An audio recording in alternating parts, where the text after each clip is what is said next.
Welcome friends, स्वागत है आपके अपने YouTube चैनल एग्ज़ाम स्टडी में। मैं संदीप मौर्य आपका स्वागत करता हूं। आज हम पढ़ने वाले हैं सेकंड सेट हाई स्कूल के सामाजिक विज्ञान का दूसरा सेट, जो कि 2023 का ही पेपर है। 2023 में पेपर जो होते हैं, जैसे अलग अलग स्थानों पे अलग अलग टाइप के पेपर होते हैं, तो कुल लगभग 5-6 तरह के पेपर हैं। उनमें से एक एक करके हम करेंगे। तो उस दिन हमने किया था वो EX था, आज वाला है EY। ठीक, तो इसमें सबसे पहले हम देखेंगे आपका बहुविकल्पीय प्रश्न। बहुविकल्पीय प्रश्न आप लोग जानते होंगे कि इसको OMR शीट पे करना होता है, इसको कॉपी पे नहीं लिखना होता है। तो OMR शीट भरना अगर नहीं आता हो तो वीडियो में कमेंट में जरूर करें, उसके बारे में भी हम आपको बताएंगे। चलिए देखिए, पहला प्रश्न इसमें देखिए, निम्नलिखित में से कौन सा 1804 के नेपोलियन कोड में नहीं जोड़ा गया था? तो इसका सही जवाब है जन्म से प्राप्त विशेष मताधिकार। जन्म से प्राप्त विशेषाधिकार ये पहले से था, लेकिन उस समय हटा दिया गया था। जब नया जो कानून आया नेपोलियन द्वारा 1804 में, उस समय जन्म से प्राप्त विशेषाधिकार जो इसको हटा दिया गया था। इसमें पूछा गया कौन सा नहीं जोड़ा गया था, तो ये सही है। ठीक, आगे देखिए, फ्रांस की क्रांति कब हुई थी? 1689, 1789 और 1789, 1889। इसका सही जवाब है 1789। ठीक, नेक्स्ट क्वेश्चन है क्वेश्चन नंबर 3। 1861 में एकीकृत इटली का सम्राट किसे घोषित किया गया था? इनामुल द्वितीय, ज्यूसेप्पे मैत्सिनी, विलियम प्रथम और ज्यूसेप्पे गैरिबाल्डी। तो मैत्सिनी और गैरिबाल्डी ये दोनों नेता थे, विलियम प्रथम भी नेता थे, लेकिन शासक जो था ये था इनामुल द्वितीय। इसको 1861 में एकीकृत इटली का सम्राट घोषित किया गया था, इनामुल द्वितीय को। ठीक, नेक्स्ट क्वेश्चन है, बेल्जियम कहाँ स्थित है? इसमें स्पेशली पूछा गया है कि वो किस महाद्वीप में स्थित है। अफ्रीका, एशिया, ऑस्ट्रेलिया और यूरोप। तो ये स्थित है बेल्जियम यूरोप महाद्वीप में। ठीक, 1929 में आर्थिक महामंदी का मुख्य कारण क्या था? कृषि क्षेत्र में अत्यधिक उत्पादन, अत्यधिक निवेश, बैंकों का निजीकरण, उद्योगों की संख्या में वृद्धि। तो इसका सही जवाब है कृषि क्षेत्र में अत्यधिक उत्पादन। इसके कारण 1929 में महामंदी आई थी। ठीक, अफ्रीका में रिंडरपेस्ट क्या था? एक जानवर, एक घटना, एक खेल या एक बीमारी? तो स्पेशली रिंडरपेस्ट जो है अफ्रीका में, ये एक बीमारी है जो कि पशुओं को होती थी। ठीक, नेक्स्ट क्वेश्चन है क्वेश्चन नंबर 7। निम्नलिखित में से कौन सा राज्य सूची का विषय नहीं है? सूची के बारे में हमने उस दिन अभी आपको बताया था। तो सूची के बारे में जान लीजिए कि 3 तरह की सूचियां होती हैं, राज्य सूची, संघ सूची और समवर्ती सूची। राज्य सूची में वह विषय होते हैं जिन पर राज्य सरकार को कानून बनाने का अधिकार होता है, और संघ सूची में वह विषय होते हैं जिन पर केंद्र सरकार कानून बनाती है, और समवर्ती सूची उसमें ऐसे विषयों को रखा जाता है जिनमें राज्य और केंद्र दोनों कानून बना सकते हैं। इसमें पूछा गया है कौन सा राज्य सूची का विषय है? तो मुद्रा, विदेशी कार्य, व्यापार और बैंकिंग, इनमें से तो मुद्रा, बैंकिंग और विदेशी कार्य, ये तीन ऐसे हैं जिन पर केंद्र सरकार कानून बनाती है, लेकिन केवल व्यापार इसमें ऐसा है जिस पर राज्य सरकार को कानून बनाने का अधिकार है। तो इसका सही जवाब होगा व्यापार। बाकी मुद्रा, बैंकिंग और विदेशी कार्य ये तीनों केंद्र सरकार के काम है। ठीक, आगे देखिए, निम्नलिखित में संघात्मक शासन कहाँ नहीं है? भारत, बेल्जियम, श्रीलंका, संयुक्त राज्य अमेरिका। तो भारत, बेल्जियम और संयुक्त अमेरिका, इन तीनों जगहों पर संघात्मक शासन है, लेकिन श्रीलंका में संघात्मक शासन नहीं है, यहाँ एकात्मक शासन है। ठीक, नेक्स्ट क्वेश्चन है क्वेश्चन नंबर 9। निम्नलिखित में किसका संबंध लोकतंत्र से नहीं है?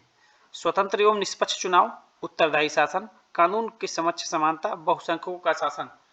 तो लोकतंत्र की विशेषता में अगर पढ़ेंगे तो इसमें पढ़े होंगे आप लोग कि स्वतंत्रता एवं निष्पक्ष चुनाव ये उसकी एक विशेषता है, कानून के समक्ष समानता ये भी उसकी विशेषता है, और ये उत्तरदायी शासन ये भी उसकी विशेषता है। लेकिन इसमें बहुसंख्यकों का शासन, मतलब जिसकी संख्या ज्यादा हो उनको शासन दे दिया जाए, ये लोकतंत्र की विशेषता नहीं है। ठीक, नेक्स्ट क्वेश्चन है, निम्नलिखित में से कौन सी संघात्मक शासन की विशेषता नहीं है? संघात्मक शासन वो होता है जिसमें केंद्र और राज्य दो अलग अलग तरह के शासन होते हैं, लेकिन इसमें जो सत्ता होती है वो केंद्र के हाथों में होती है। तो इसमें देखिए, शक्तियों का वितरण, इसमें पूछा है विशेषता नहीं है, इस बात को ध्यान रखिएगा। शक्तियों का वितरण, शक्तियों का केंद्रीकरण, सर्वोच्च न्यायपालिका, कठोर संविधान। तो इसमें जो 3 है, शक्तियों का वितरण, शक्तियों का केंद्रीकरण और सर्वोच्च न्यायपालिका, ये तो संघात्मक शासन की विशेषता है। और ये जो है कठोर संविधान, ये इसकी विशेषता नहीं है, क्योंकि संघात्मक शासन में कठोर संविधान नहीं होता बल्कि लचीला संविधान होता है। क्वेश्चन नंबर 11 देखिए, कपास की खेती के लिए कौन सी मिट्टी उपयुक्त है? लाल मिट्टी, काली मिट्टी, लेटराइट मिट्टी, जलोढ़ मिट्टी। इसका सही जवाब है काली मिट्टी। कर्तन एवं दहन कृषि, झूम कृषि निम्नलिखित में से किस राज्य में अपनाई जाती है? राजस्थान, उत्तर प्रदेश, मिजोरम और उत्तराखंड। इसका सही जवाब है मिजोरम। मिजोरम में झूम कृषि होती है। ठीक, आगे देखिए, निम्नलिखित खनिजों में कौन सा एक आधारभूत खनिज है? आधारभूत खनिज उस खनिज को कहते हैं जिसके आधार पर कोई व्यापार शुरू किया जाता हो। ठीक, तो अभ्रक, मैग्नीज और तांबा ये तीनों धातुएं हैं, लेकिन लौह अयस्क यह एक प्रकार का अयस्क है, यही इसका सही जवाब है। क्योंकि खनिज जो हम खोद के निकालते हैं या किसी खान से जो निकाला जाता है वो अपने आप में धातु नहीं होता है, बल्कि धातु का अयस्क होता है, फिर उसको शुद्ध करके धातु प्राप्त किया जाता है। तो आधारभूत खनिज क्या है? लौह अयस्क। निम्नलिखित में कौन सा ऊर्जा का परंपरागत स्रोत नहीं है? सॉरी, कौन सा परंपरागत स्रोत है पूछा गया है। तो पेट्रोलियम से संबंधित जितने भी स्रोत होते हैं वो परंपरागत स्रोत होते हैं। पेट्रोलियम, डीजल, पेट्रोल, कोयला, इसमें कोयला दिया गया है तो कोयला सही जवाब है। क्वेश्चन नंबर 15 देखिए, निम्नलिखित में से कौन सा उद्योग बॉक्साइट को कच्चे माल के रूप में प्रयोग करता है?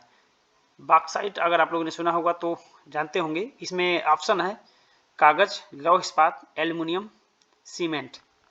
और इसका सही जवाब है एल्युमिनियम। बॉक्साइट जो है वो एल्युमिनियम का अयस्क है और अयस्क से ही धातु की प्राप्ति होती है। ठीक, क्वेश्चन नंबर 16 देखिए, निम्नलिखित में से कौन सा एक विकसित देश है? भारत, ब्राजील, फ्रांस और बांग्लादेश। तो इसमें से 3 ऐसे देश हैं जो विकसित नहीं है बल्कि विकासशील है। जैसे भारत, ब्राजील और बांग्लादेश, ये तीनों विकासशील देश हैं, लेकिन फ्रांस यह एक विकसित देश है। ठीक, नेक्स्ट देखिए, किसी देश के विकास को निर्धारित करने का आधार है।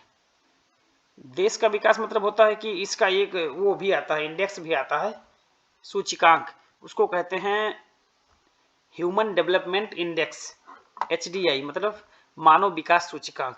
उसमें भारत की रैंकिंग जो है वो है 132 और फर्स्ट पे आता है नॉर्वे। ठीक, अब इसमें क्या क्या आधार होते हैं ये देखिए, स्वास्थ्य एवं शिक्षा का स्तर, व्यक्तियों की साक्षरता और प्रति व्यक्ति आय, ये तीनों इसका सही है, इसलिए इसका ऑप्शन डी सही हो जाएगा। इन तीनों के आधार पर ही किसी देश का विकास निर्धारित किया जाता है कि वो देश विकसित है या नहीं विकसित है, या कितना विकास कर रहा है। ठीक, आगे देखिए, निम्नलिखित में कौन सी ग्रामीण क्षेत्र के विकास का लक्ष्य है? ग्रामीण क्षेत्र में विकास का क्या विकास को लक्ष्य क्या होता है? देखिए, नियमित कार्य, उपज की अच्छी कीमत, बेहतर मजदूरी, इनमें से सभी। तो मुझे लगता है ये इसमें सारे सही हैं। मतलब ये नियमित कार्य ये तो होने चाहिए भाई, गांव के लोगों को नियमित काम मिलने चाहिए, उपज की अच्छी कीमत मिलनी चाहिए, बेहतर मजदूरी मिलनी चाहिए। तो इनमें से सभी, इसका डी सही है। ठीक, निम्नलिखित में से किसको कृषि एवं सहायक क्षेत्रक भी कहते हैं? प्राथमिक क्षेत्रक, द्वितीयक क्षेत्रक, तृतीयक क्षेत्रक और चतुर्थ क्षेत्रक। तो पहले से ही आप लोग जानते होंगे, जो प्राइमरी सेक्टर होता है या फिर प्राथमिक सेक्टर जो होता है, इसी में कृषि, सारी प्रकार की कृषि आती है और प्राकृतिक जितने भी क्रियाकलाप होते हैं वो सब प्रारंभिक क्षेत्र में ही आते हैं। तो किसको कृषि और सहायक क्षेत्र भी कहते हैं? तो प्रारंभिक क्षेत्र को कहते हैं। ठीक, इसका सही जवाब है प्रारंभिक क्षेत्र। क्वेश्चन नंबर 20 है, निम्नलिखित में से किस वर्ष में उपभोक्ता सुरक्षा अधिनियम पारित किया गया था? 1976, 1996, 1986, 1966। और इसका सही जवाब है 1986। इस वर्ष एक अधिनियम आया था, उपभोक्ता सुरक्षा अधिनियम। इसमें उपभोक्ताओं की जो बातें हैं वो रखी जाती है समझ, मतलब अगर आपको किसी सामान से कोई समस्या है तो आप अपनी बात कोर्ट में रख सकते हैं। ठीक, तो आज के ये 20 क्वेश्चन समाप्त हुए। नेक्स्ट अब अगले में करेंगे या तो इसमें आप ये भी देख सकते हैं, अगर आप लोग डिमांड करेंगे तो हम इसको भी करा देंगे। इसमें लास्ट में, सबसे लास्ट में दिया जाता है मैप के लिए। ये देखिए क्वेश्चन नंबर 9 में जो दिया जाता है मैप वर्क, 9A और 9B से संबंधित है। इसमें आधे आधे नंबर का होता है हर क्वेश्चन, मतलब एक एक नंबर का होता है। इसमें दो तरह के होते हैं, एक तो लिखा जाता है, दूसरा भरा भी जाता है। तो लिखने पे आधे नंबर मिलेंगे और आधे नंबर भरने पे मिलेंगे। अब इसमें देखिए, वह स्थान जहां 1927 में भारतीय राष्ट्रीय कांग्रेस का अधिवेशन हुआ, अब वह स्थान जहां हुआ है उसको आपको आंसर में लिखना है और दिखाना भी है। अगर आप चाहते हैं कि इस पे भी वीडियो में बनाऊं तो कमेंट में जरूर बताएं। बाकी अगर आप चैनल पर नए हैं तो सब्सक्राइब जरूर करें ताकि हमारी आने वाली हर वीडियोज आपको मिले, और चैनल को सब्सक्राइब करके जरूर जाएं। धन्यवाद।